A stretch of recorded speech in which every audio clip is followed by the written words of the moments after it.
എല്ലാ കൂട്ടുകാർക്ക് ശുഭരാത്രി നേർന്നുകൊണ്ട് നമുക്ക് ആദർശിന്റെയും നയനയുടെയും നാളത്തെ നല്ലൊരു പ്രൊമോ വിശേഷം കേട്ടാലോ. അതിനു മുമ്പ് ഒരു കാര്യം പറഞ്ഞോട്ടെ, നമ്മുടെ ഡെയിലി സ്റ്റോറി എന്ന പേരിൽ ഒരു പുതിയ ചാനലൊക്കെ തുടങ്ങിയിട്ടുണ്ടായിരുന്നു കേട്ടോ. അപ്പൊ അതിനുള്ളിലാണ് നമ്മൾ ഇഷിതയുടെയും മഹേഷിന്റെയും അബിയുടെയും ജാനകിയുടെയും വേദയുടെയും വിക്രത്തിന്റെയും ഒക്കെ വിശേഷങ്ങൾ അപ്ലോഡ് ചെയ്യുന്നത്. അപ്പൊ ആ വിശേഷങ്ങളൊക്കെ കാണാൻ താല്പര്യമുള്ളവര് ആ ചാനലൊന്ന് കയറി സബ്സ്ക്രൈബ് ചെയ്ത് കാണാൻ ശ്രമിക്കണേ. അതിന്റെ ലിങ്കും കാര്യങ്ങളൊക്കെ ഞാൻ താഴെ ഡിസ്ക്രിപ്ഷൻ ബോക്സിൽ അപ്ലോഡ് ചെയ്തേക്കാട്ടോ. അപ്പൊ നമുക്ക് നേരെ വിശേഷത്തിലേക്ക് പോയാലോ. അങ്ങനെ ഇന്നത്തെ വിശേഷം നമ്മൾ കണ്ടു. അവസാനം നയന ഓഡിറ്റോറിയത്തിലേക്ക് വരുവാണ് അവാർഡ് ദാന ചടങ്ങിന് വേണ്ടിയിട്ട്. അങ്ങനെ വന്ന സമയത്ത് നയന ആ സത്യങ്ങളൊക്കെ അറിയണേ. തന്റെ അമ്മ ഇങ്ങോട്ടേക്ക് വന്നിട്ടുണ്ട്, അമ്മയ്ക്ക് വരാതിരിക്കാൻ സാധിക്കില്ലല്ലോ, അമ്മയാണ് ഇതിന്റെ പിന്നില്. പക്ഷെ അമ്മ അത് പുറത്താരോടും പറഞ്ഞിട്ടില്ല. വീട്ടിലാരും അറിയില്ലെന്ന് അമ്മയ്ക്ക് നിർബന്ധമുണ്ട്. അതുകൊണ്ട് മാത്രം അമ്മ അത് ഒളിച്ചു വെച്ചിരിക്കുകയാണ്. അങ്ങനെയാണെങ്കിൽ അമ്മയുടെ കള്ളത്തരം പൊളിച്ചെടുക്കണം. അങ്ങനെയാണ് ചില തീരുമാനങ്ങളോട് കൂടിയിട്ടാണ് നയന ഇങ്ങോട്ടേക്ക് ചെല്ലുന്നത്.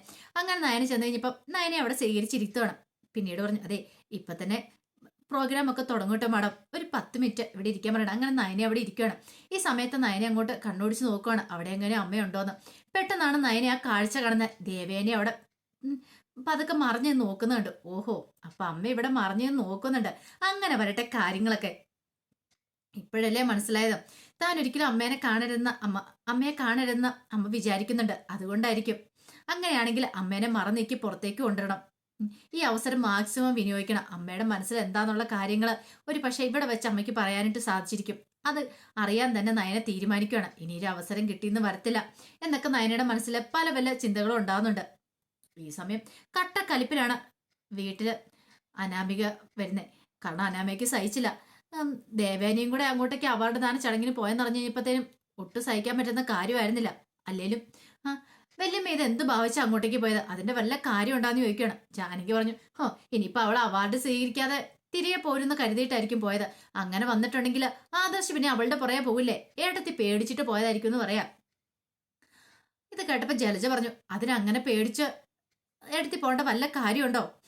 അതെ, അവൾ തിരികെ വരുവാണെങ്കിൽ വരട്ടെ എന്ന് വിചാരിക്കണം. അവൾക്കിപ്പോ അവാർഡ് കിട്ടില്ലെങ്കിൽ ഏട്ടത്തിക്ക് എന്താ കുഴപ്പം? ഇത് കേട്ടത് അനാമിക പറഞ്ഞു, അത് തന്നെ എനിക്കും പറയാനുള്ളേ. പക്ഷേ എന്താണെന്നറിയത്തില്ല, വല്യമ്മയ്ക്ക് ഈടെയായിട്ട് ഇത് കുറെ സ്നേഹം അവളോട് കൂടിയിട്ടുണ്ടോ എന്നൊരു സംശയം ഉണ്ടെന്ന് പറയണം. ജാനകി പറഞ്ഞ അങ്ങനെയൊന്നുമില്ല, അതൊക്കെ നീക്ക് തോന്നുന്നു തന്നെയാ. ഏട്ടത്തിക്കാണെങ്കിൽ അവളെന്ന് വെച്ച കണ്ണെടുത്താൽ കാണത്തില്ല. അവളുടെ മുഖം പോലും കാണാൻ താല്പര്യമില്ലാത്തോണ്ടാ അവളെ ജ്വല്ലറിയിലേക്ക് പറഞ്ഞു വിട്ടെ. അതിങ്ങനെ ഒരു കുരിശാവും ഏട്ടത്തി സ്വപ്നത്തിൽ വിചാരിച്ചില്ല. അവളെ അന്ന് പറഞ്ഞു വിട്ടോണ്ടല്ലേ അവൾക്ക് ഇങ്ങനെ ഒരു അവാർഡ് കിട്ടിയത്. ഇല്ലായിരുന്നെങ്കിൽ അവള് വീട്ടിലിരുന്നേനും. ഇത് കേട്ടപ്പോ അനാമിക പറഞ്ഞു, വരട്ടെ ഇങ്ങോട്ട്. മിക്കവാറും കണ്ടോ, അതും പൊക്കി പിടിച്ചോണ്ടായിരിക്കും ഇങ്ങോട്ട് വരുന്ന അവാർഡ്. ഇനിയിപ്പോ ആ മുഖം കൂടെ കാണണമല്ലോ, ഇനി ആ അഹങ്കാരം കൂടെ കാണണമല്ലോ, ആ കാണണമല്ലോ. അതും കൂടെ ഓർത്തുമ്പോ എനിക്ക് സഹിക്കുന്നില്ല എന്ന് പറയണം. ഇത് കേട്ടപ്പം ജാനകി പറഞ്ഞു, മോള് വിഷമിക്കൊന്നും വേണ്ട കേട്ടോ, സാരമില്ല, ഇതൊക്കെ നമുക്കൊരു പരിഹാരം ഉണ്ടാക്കാന്ന് പറയണം. അധികം വൈകാതെ തന്നെ അവളുടെ ചേച്ചിനെയൊക്കെ നമുക്ക് ഈ വീട്ടിൽ നിന്ന് ഓടിക്കാം. അവൾമാരുടെ ഇവിടുത്തെ അധികാരം നമുക്കങ്ങോട്ട് അവസാനിപ്പിക്കാന്നൊക്കെ പറയണം.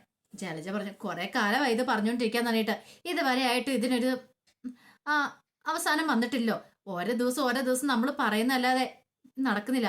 അവളാണെങ്കിലോ ഓരോ ദിവസം അങ്ങനെ ഉയർച്ചയിലേക്ക് പോയിക്കൊണ്ടിരിക്കുവാന്ന് പറയണം. നമ്മള് എത്രയൊക്കെ ചവിട്ടി താഴ്ത്താൻ ശ്രമിച്ചാലും അതിനനുസരിച്ച് അവള് ഓരോ പടികൾ ചാടി കയറിക്കൊണ്ടിരിക്കുക, നമ്മുടെ കയ്യെത്തും ദൂരത്തേക്ക് പോയിക്കൊണ്ടിരിക്കുക. ഇങ്ങനെ പോയിട്ടുണ്ടെങ്കിൽ അനന്തപുരി തറവാട് മൊത്തം അവള് കീഴടക്കും എന്ന് പറയണം. അവളുടെ ചേച്ചി എന്ന് പറയുന്ന ഒരുത്തിയുണ്ട്, അവൾക്ക് പിന്നെ ഇതിനൊന്നും ഒരു താല്പര്യമില്ല. മുറിയിലിരിക്കുക, ഫുഡ് കഴിക്കുക, വയറ്റിലൊരു കുഞ്ഞുണ്ടെന്നും പറഞ്ഞോണ്ട് അവൾ അങ്ങോട്ട് സുഖിച്ചിരിക്കുമല്ലേ. അവൾക്ക് ഇതുവല്ല അറിയേണ്ട കാര്യമില്ലല്ലോ. പിന്നെ അനിയത്തി എന്ന് പറയുന്ന അവളെയാണ് സൂക്ഷിക്കേണ്ടത്. അവളാണ് ഇതിനകത്ത് കേമി. അവളെല്ലാ കാര്യങ്ങളും മനസ്സിൽ ഒളിപ്പിച്ച് വെച്ച് തന്ത്രപരമായിട്ടാണ് നീങ്ങുന്നത്. അവൾക്കറിയാം എവിടെ എന്തൊക്കെ പ്രയോഗിക്കണം എന്നുള്ള, ആരെ എങ്ങനെയൊക്കെ പറഞ്ഞാൽ ആരെയൊക്കെ വീഴിക്കാൻ സാധിക്കുമെന്ന്. അവളെയാണ് നമ്മൾ സൂക്ഷിക്കേണ്ടതെന്ന് പറയാണ്. ഇത് കേട്ടപ്പോൾ ജാനകി പറഞ്ഞു, കാണിച്ചു കൊടുക്കുന്നുണ്ട് ഞാൻ, അധികം വൈകാൻ തന്നെ എന്നൊക്കെ പറഞ്ഞുകൊണ്ട് ജാനകി അങ്ങോട്ടേക്ക് എഴുന്നേറ്റ് പോവാണ്. ഈ സമയം ആദർശ് നയനയെ വിളിക്കുകയാണ്. നയനയെ വിളിച്ചിട്ട് ചോദിച്ചു, അവാർഡ് ദാന ചടങ്ങൊക്കെ തുടങ്ങിയെന്ന് ചോദിക്കും. ഇല്ല ആദർശേട്ടാ, ഒരു കുറച്ച് സമയം കൂടെ കഴിയുമ്പോൾ തുടങ്ങുമെന്ന് പറയാം. പിന്നീട് പറഞ്ഞു, എനിക്കൊരു സന്തോഷകരമായ ദിവസം എന്ന് പറയണം. അതെന്താ അങ്ങനെ പറഞ്ഞേ? ഒന്നുമില്ല. അപ്പൊ നിനക്കായിരുന്നല്ലോ പോകാനായിട്ട് ഭയങ്കര മടി, എന്നിട്ട് ഇപ്പൊ എന്ത് പറ്റിയെന്ന് ചോദിക്കാം. അതങ്ങനെയൊക്കെ ആയിരുന്നു, പക്ഷെ ഇവിടെ വന്നു കഴിഞ്ഞപ്പോഴത്തേനും അതൊക്കെ അങ്ങോട്ട് മാറിയെന്ന് പറയാണ്. ഇവിടെ എനിക്ക് ഭയങ്കര ഇഷ്ടപ്പെട്ടു, നല്ല ഭംഗിയുണ്ട് ആദർശേട്ടാ. വന്നു കഴിയുമ്പോൾ നാം ബാക്കി വിശേഷങ്ങളൊക്കെ പറയാന്ന് പറയാണ്. അങ്ങനെ കോള് കട്ട് ചെയ്യണം. പിന്നീട് നയനെ അങ്ങോട്ടേക്ക് ക്ഷണിച്ചു. അങ്ങനെ പരിപാടിയൊക്കെ തുടങ്ങാനായിട്ട് സമയമായി. നയനെ ക്ഷണിച്ചിട്ട് സ്വാഗത പ്രസംഗമൊക്കെ ആൻമേരിയൊക്കെ ഒന്ന് പറയണം. അങ്ങനെ ഓരോരുത്തരൊക്കെ പ്രസംഗിച്ചു.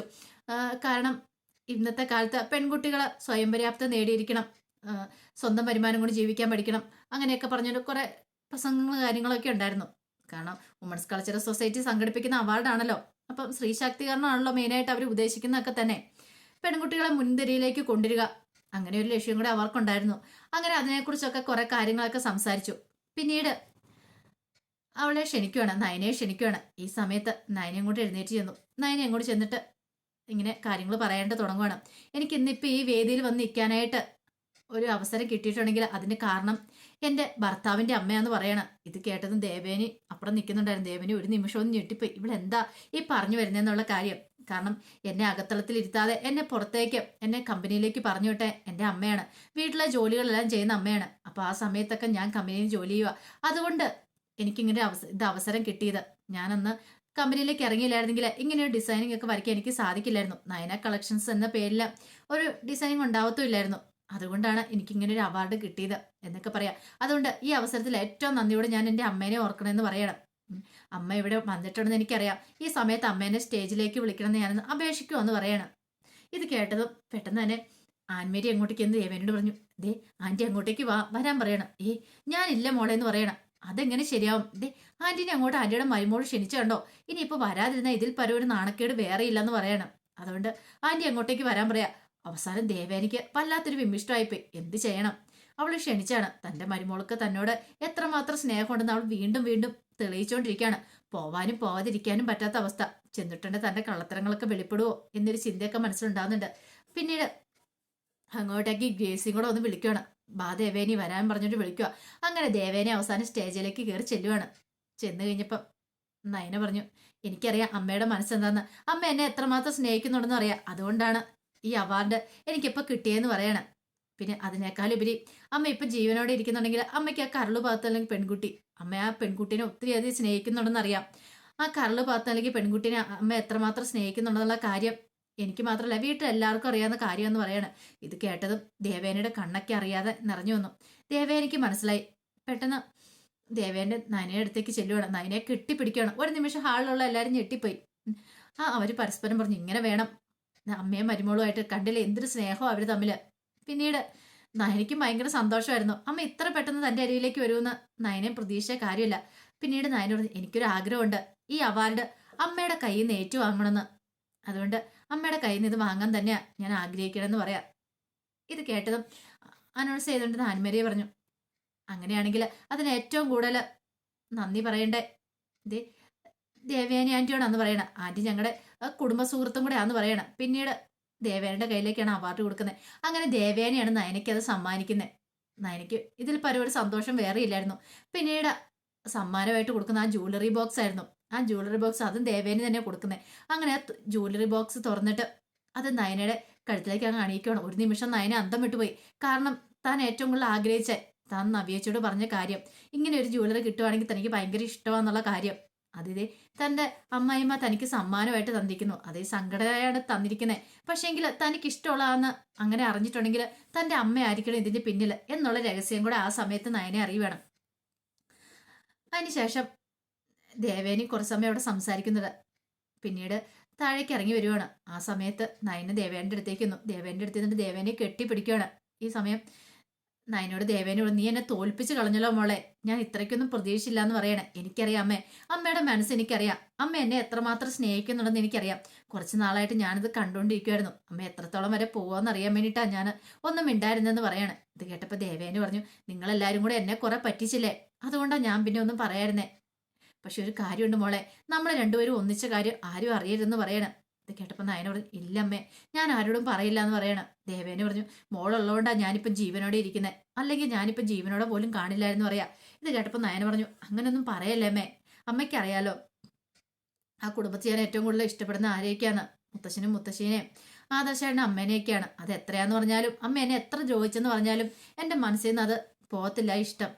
അതുകൊണ്ടല്ലേ അമ്മ എന്നോട് എത്രയൊക്കെ ചെയ്യുന്നു പറഞ്ഞിട്ടും ഞാൻ അമ്മയോട് എതിർത്ത് ഒരു വാക്ക് പോലും പറയായിരുന്നേ. ഇത് കേട്ടപ്പോൾ ദേവേനോട്, നിന്നെ മനസ്സിലാക്കാൻ ഞാനാ വൈകിപ്പോയത്, എന്നോട് ക്ഷമിക്കും മോളെ എന്നൊക്കെ പറയും. വേണ്ടമ്മേ, അമ്മ ക്ഷമയൊന്നും ചോദിക്കേണ്ട കാര്യമില്ലെന്ന് പറയാണ്. പിന്നീട് ദേവേന പറഞ്ഞു, ഒരു പക്ഷേ നമ്മൾ രണ്ടും ഒന്നിച്ച് നിറഞ്ഞിട്ടുണ്ടെങ്കിൽ നീ മോളെ കൊല്ലാൻ പോലും മടിക്കാത്തവരെ വീട്ടിലുള്ള, അതുകൊണ്ട് അതൊരു കാരണവശാലും അറിയാൻ പാടില്ല. ഇപ്പം നമ്മൾ എങ്ങനെ പോകുന്നോ അതുപോലെ തന്നെ മുന്നോട്ട് പോയാൽ മതി. നമ്മൾ ശത്രുക്കളായിട്ട് ഞാൻ എന്തെങ്കിലും പറഞ്ഞിട്ടുണ്ടെങ്കിൽ മോൾക്ക് അതൊരു തെറ്റായിട്ട് തോന്നരുത്, മോൾക്ക് ഒരു ബുദ്ധിമുട്ടൊന്നും തോന്നരുത് കേട്ടോ. അറിയാലോ എൻ്റെ മനസ്സ് എന്താണെന്ന് അറിയാലോ എന്ന് പറയാം. ഇത് കേട്ടപ്പോൾ നയന പറഞ്ഞു എനിക്കറിയാം, അവൻ ഞാൻ ആരോടും പറയാൻ പോകുന്നില്ലെന്ന് പറയാം. ദേ ആദർശിനോട് പോലും മോട് പറഞ്ഞേക്കല്ലെന്ന് പറയണം. ഇത് കേട്ടപ്പോൾ നയന പറഞ്ഞു ഇല്ല എന്ന് പറയണം. അങ്ങനെ അവര് സന്തോഷത്തോടുകൂടി അങ്ങോട്ട് ഇറങ്ങുവാണ്. പിന്നീട് നയനയുടെ കൈ പിടിച്ചാണ് ദേവേനെ അവിടെ നിന്ന് ഇങ്ങോട്ട് ഇറങ്ങി വരുന്നത്. അങ്ങനെ അവർ കാറിന്റെ അടുത്തേക്ക് എത്തി. ഈ സമയം നയന പറഞ്ഞു ഒരു കാര്യം ചെയ്യാം, നമ്മൾ രണ്ടും കൂടെ ഒരുമിച്ച് അങ്ങോട്ട് പോയി കയറിയിട്ടുണ്ടെങ്കിൽ അവർക്ക് സംശയത്തിന് ഇടവരുത്തിയാലോ, അതുകൊണ്ട് തൽക്കാലത്തേക്ക് രണ്ടായിട്ട് പോകാന്ന് പറയാം. ഇത് കേട്ടപ്പോൾ ദേവേനി പറഞ്ഞു സാരമില്ല, അവിടെ ചെന്ന് കഴിയുമ്പോൾ ബാക്കി ഞാൻ നോക്കിക്കോളാന്ന് പറയണം. അങ്ങനെ ദേവേനിയും നയനയും കൂടെ ഒരുമിച്ച് കാറ് വീട്ടിലേക്ക് പോകണം. നയനയെ കെട്ടിപ്പിടിച്ചിരിക്കുവാണ് ദേവേനി. അങ്ങനെ വീട്ടിലേക്ക് എത്തിക്കഴിഞ്ഞിട്ട് ഇറങ്ങി കഴിഞ്ഞപ്പോഴത്തേനും ദേവേനി പറഞ്ഞു ഇനി നമ്മൾ ശത്രുക്കളെ പോലെ വേണം പെരുമാറാൻ കേട്ടോ. ഒരു കാരണവശാലും അവരറിയില്ല നമ്മുടെ ഉള്ളിൽ മാത്രമായിരിക്കും സ്നേഹം. ഇനി നമ്മൾ രണ്ടും ഒരുമിച്ചാണ് ഇവിടെ പോരാടാൻ പോണേന്ന് പറയണേ. ഇത് കേട്ടപ്പോൾ നയനയ്ക്ക് ഭയങ്കര സന്തോഷമായി. അങ്ങനെ സന്തോഷത്തോടെ അവാർഡൊക്കെ വാങ്ങിക്കൊണ്ട് നയനെ അങ്ങോട്ടേക്ക് കയറി ചെല്ലുവാണ്. അപ്പൊ അതിന്റെ വിശേഷങ്ങളൊക്കെ നാളെ കാണാൻ പോകുന്നത്. ഇനിയിപ്പൊ അവാർഡ് ദാനം ചടങ്ങിന് കിട്ടിയ ആ വമ്പൻ സർപ്രൈസ് ഗിഫ്റ്റ് കണ്ടിട്ട് അനാമികയുടെ ജലജയുടെ ജാനകിയുടെ ഒക്കെ കണ്ണ് തള്ളാൻ പോകുന്നുണ്ട്. അപ്പൊ അതിന്റെ വിശേഷങ്ങൾക്കായി നമുക്ക് എല്ലാവർക്കും കാത്തിരിക്കാം കേട്ടോ. ഒരിക്കൽ കൂടി എല്ലാവർക്കും ശുഭരാത്രി നേർന്നുകൊണ്ട് നിർത്തുന്നു.